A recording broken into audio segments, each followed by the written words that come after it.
hari ini kita akan lihat ya bahagian kefahaman untuk UEC ya. Okay, kamu kena rujuk kepada buku kuning pasir kamu ya. Okay, UEC pasir 2013. Kemudian lihat muka surat 22 bagi petikan yang kedua. Okay, so dalam buku kuning kamu ada sebuah petikan. Okay, kemudian saya akan go through saja untuk petikan tersebut kerana apa yang saya nak sampaikan untuk hari ini adalah macam mana kamu nak jawab soalan saja. Okay, oleh sebab kamu sudah tahu macam mana menjawab soalan Komsa, saya rasa ini bukan susah untuk anda semua menjawab soalannya. Okay, so baik. So, saya akan ambil petikan 2 ini sebagai satu contoh untuk membolehkan anda semua memahami petikan kefahaman. Okay, so kalau kamu dah lihat muka surat 22, kamu akan lihat topik yang berkaitan dengan teknologi maklumat, IT ya, information technology yang semakin penting dalam kehidupan kita.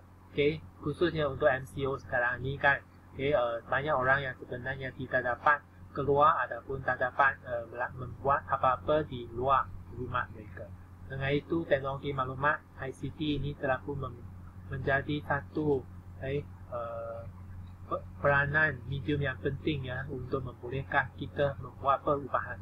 Okay, so teknologi maklumat ini sebenarnya mengalami pembaharuan di negara kita. Pembaharuan, setiap pembaharuan ini meninggalkan kesan dalam kehidupan manusia. So, setiap satu pembaharuan yang dibuat itu sebenarnya dapat menyebabkan berlakunya revolusi era digital ini. Okay, so dengan itu kalau kita tidak ada internet, maka kita tidak dapat melakukan apa-apa saja di rumah. Pasti kita akan ketinggalan dalam arus kemajuan. Dengan wabak COVID-19 ini, maka ini menyebabkan teknologi maklumat ini amat penting, khususnya dalam proses pembelajaran ini.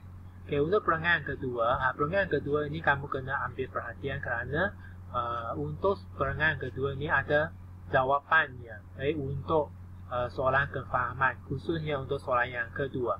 Okay, kalau kamu lihat buku 22 muka surat itu, kemudian kamu rujuk kepada soalan yang kedua itu, ada jawapannya di situ. Okay, baik, untuk perangan kedua lebih kepada fungsi teknologi maklumat dalam bidang perniagaan ataupun perdagangan. Okay, so kalau kita dapat menggunakan teknologi maklumat khususnya internet untuk menghubungkan dengan dunia ini, maka kita akan mencapai globalisasi. Globalisasi 全球化. 全球化. So, e-dagang maksudnya e-commerce, umpamanya, contohnya memberi peluang kepada peniaga untuk membina kedai-kedai maya. Kedai-kedai maya maksudnya kedai yang tak dapat dilihat.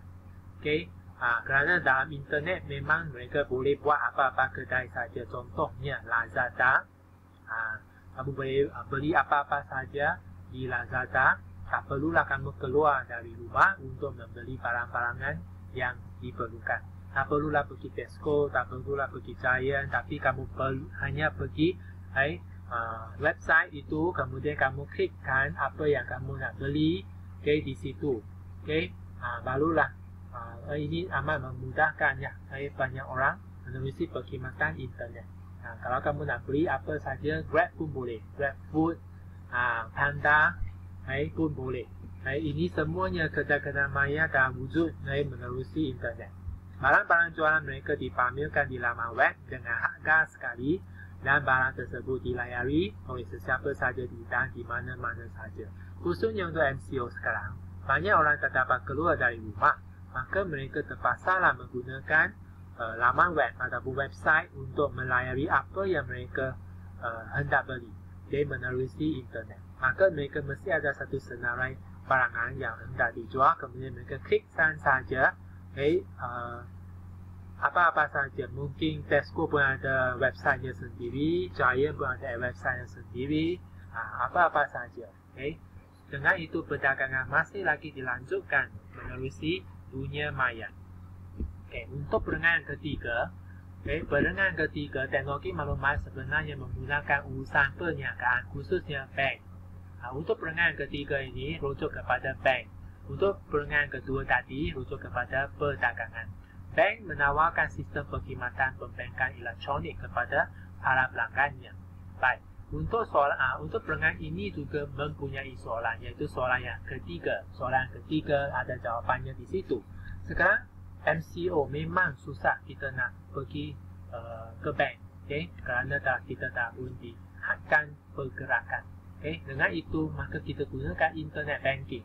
Contohnya seperti anda semua nak membayar yuran sekolah. Kalau anda semua kena bayar yuran sekolah, maka lebih senang kamu boleh mengklikkan saja bank-bank yang telah anda langgani, kemudian kamu gunakan perkhidmatan tersebut untuk menggunakan sistem pembankan secara elektronik. Dengan sekelip mata sahaja urus niaga dapat dilakukan melalui bank. Okay, senang saja. So dengan itu rekod pelanggan semuanya dapat direkodkan kerana dia akan wujud dalam bentuk PDF, file PDF, dan urus niaga dapat dikendalikan dengan mudah, cekap, pantas, tanpa batasan masa dan sempadan. Mana-mana saja, bila-bila masa saja kamu nak buat transaksi, okay, untuk sesuatu bayaran tersebut, kamu boleh buat saja di rumah, duduk di atas sofa, senang-senang, dengan minum secawan kopi, anda boleh berbuat demikian, dengan mudah sekali. Okay? Baik, itu untuk urusan pembankan. Mereka dan untuk teknologi maklumat juga dapat digunakan dalam aspek pendidikan. Khususnya sekarang kita gunakan e-learning, e-pembelajaran. Teknologi maklumat memainkan peranannya dalam pembelajaran, iaitu e-learning. Seperti sekarang ini MCO, kita tidak dapat pergi ke sekolah untuk belajar, maka semua murid terpaksalah mengurungkan diri di rumah, untuk belajar di hadapan komputer. Dengan itu, cikgu-cikgu kena menyediakan bahan-bahan menerusi internet ini untuk meneruskan pembelajaran yang sedia ada. Dengan itu, pendidikan jarak jauh PJJ, berdasarkan konsep pembelajaran membolehkan para penuntut mengambil kursus yang diminati melalui internet. Ini untuk kursus bagi mahasiswa di universiti yang mereka dapat mengambil kursus dari situ. Kemudian mereka tidak ada masa untuk pergi ke universiti, maka mereka gunakan e-learning ini. Platform yang telah disediakan oleh pihak universiti, mereka boleh belajar di situ, buat kerja rumah, uploadkan ataupun downloadkan semua bahan-bahan pengajaran. Kemudian mereka juga boleh hantar kerja rumah seperti anda semua sekarang. Anda semua sekarang belajar melalui Google Classroom, melalui YouTube, melalui Zoom meeting, dan semua inilah sebenarnya merupakan e-pembelajaran, e-learning. Dengan adanya e-learning ini, maka kamu kena menghantar kerja rumah, bukan dalam bentuk buku latihan lagi, tetapi dalam bentuk fotografi, dalam bentuk Microsoft Word, dalam bentuk PowerPoint, dalam bentuk PDF, dan berbagai bentuk lagi. Dengan itu, penuntut yang mengikuti PJJ tidak perlu membazirkan masa mereka untuk menghadiri kuliah. So dengan itu, kalau tanpa bilik darjah, pembelajaran masih boleh diteruskan. Mereka hanya perlu melalui laman web institusi pengajian tinggi untuk mendapatkan nota kuliah seperti anda semua sekarang. Kamu semua dapatkan arahan daripada cikgu melalui Google Classroom untuk dapatkan semua latihan dan nota. Menjalankan aktiviti perbincangan, anda boleh menggunakan private message untuk menghantar pertanyaan anda semua untuk menjalankan aktiviti dan menduduki peperiksaan. So inilah petikan yang anda perlu fahami. So dengan itu kamu dapat tangkaplah satu gambaran berkaitan dengan teknologi maklumat. Kemudian anda boleh terus kepada soalan. Kemudian kita lihat kepada soalan satu yang berkaitan dengan terangkan maksud perkataan maya. Maya berdasarkan penggunaannya dan petikan. Maya sesuatu yang tak dapat dilihat, sesuatu yang dibayangkan. Dengan itu ayat lengkap maksud perkataan maya berdasarkan penggunaannya dalam petikan ialah bayangan. Di sini kamu perlu berikan ayat lengkap untuk mendapatkan markah 2 itu. Kemudian soalan kedua, saya sudah katakan soalan kedua itu sebenarnya berkaitan dengan perenggan yang kedua. Dalam perenggan yang kedua itu ada jawapannya untuk apakah kelebihan. Kelebihan maksudnya kebaikan. Kebaikan kedai-kedai maya terhadap pedagang. Dalam perenggan yang kedua, telah pun menyatakan apakah kebaikan kalau wujudnya kedai-kedai maya untuk pedagang. Okay? So, dalam perenggan kedua, kamu boleh dapati bahawa kedai-kedai maya membolehkan pedagang mempamerkan barang jualan mereka di laman web, di website, dan boleh dilayari oleh siapa-siapa saja, di mana-mana saja. Inilah kebaikan untuk mereka. Ini boleh didapati di dalam perenggan yang kedua. Anda mesti fahami apa yang terdapat dalam petikan, kemudian kamu kena fahami apa yang terdapat dalam soalan itu. Kamu kena jawablah soalan itu, kemudian kamu kena tahulah apakah jawapan dia. Itu jawapan dia. Kemudian kita lihat soalan ketiga, apakah faedah? Faedah juga kebaikan perkembangan teknologi maklumat dalam urusan bank. Tadi saya sudah katakan bank itu dengan menggunakan teknologi maklumat melalui internet, maka urusan bank lagi senang dilakukan dengan pihak bank menawarkan sistem perbankan elektronik kepada pelanggannya. Itu satu yang terdapat dalam perenggan yang ketiga. Ada jawapannya di situ. Kamu perlu tulis seperti yang ini. Faedah perkembangan teknologi maklumat dalam urusan bank ialah apa? Tengok dari salin dari soalan tersebut, kamu tambahkan ialah hanya digunakan kalau pihak bank ini merupakan bahagian frasa nama. Ialah pihak bank. Itu betul. Kadang-kadang saya dapati bahawa pelajar tulis adalah. Pihak bank ini salah ya. Adalah hanya digunakan kalau di belakang adalah itu merupakan frasa kerja ataupun frasa adjektif. Penggunaannya ialah ataupun adalah itu kena pasti terlebih dahulu.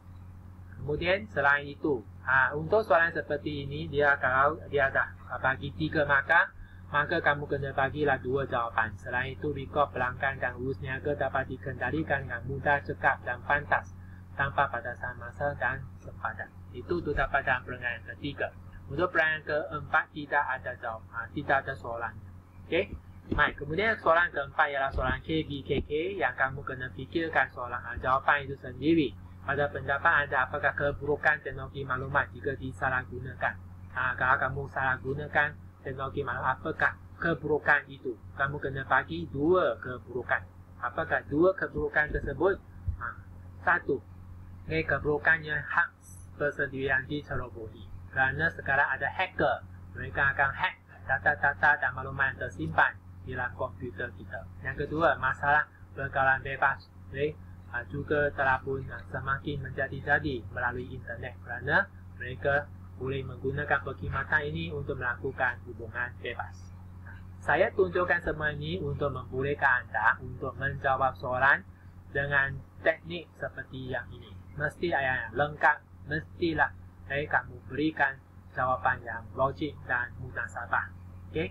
Dengan itu latihan yang kamu kena buat untuk kali ini. Kamu keluarkan buku kefahaman kata.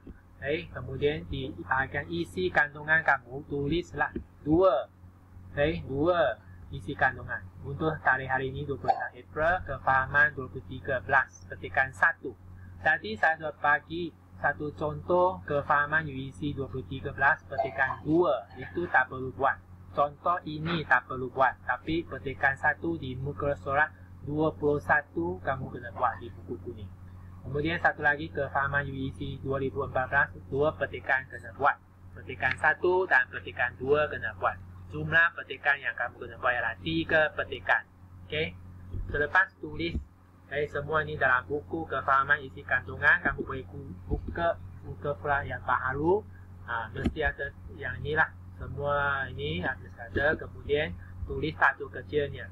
Semua mesti tulis tajuk kecilnya. Baca petikan di bawah dengan teliti, kemudian jawab soalan yang disediakan. Salin soalan seperti ini. Soalan, jawapan. Soalan, jawapan. Okey.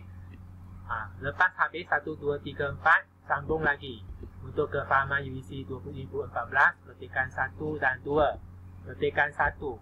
Kemudian salin tajuk kecil 1, 2, 3, 4. Habis ini, kemudian petikan yang kedua. Mesti tulis petikan yang kedua, petikan yang pertama. Kemudian salin semua ini 1, 2, 3, 4. Okay. Jumlah soalan yang kena buat ialah tiga petikan pasola.